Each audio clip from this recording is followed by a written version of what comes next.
Сәлем баршаға, бүгін біз өте дәмі ауыздан кетпейтін лағман дайындайтын боламыз. Алдымен 2 жұмыртқамызға қатты етіп суға осылай қамырымызды илеп алатын боламыз, тұзымызды салып.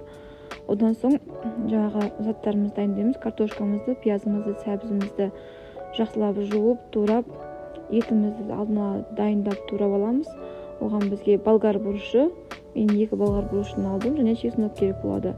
Алдымен қызып тұрған отқа табамызға пиязымызбен бірінші етімізді қуырамыз, сосын артынан пиязымыз бен сәбізімізді салып қуырып аламыз. Одан соң болгар бұрышы мен чеснокты турап осылай салып біраз қуыратын боламыз.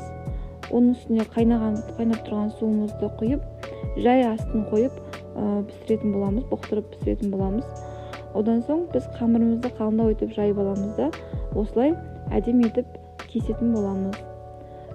Қамырымыз кішкене қалыңдау болады, әрі жуандау етіп кесеміз. Сонда лағманның қамыры сияқты өте тартымды болады. Осылай міне суға салып жақсылап пісіріп алатын боламыз алдымен. Одан кейін иісі жоқ пісте маймен кішкене майлап, жерпіп, сілкіп, араластырып жабыспайтындай етіп осылай сілкіп аламыз.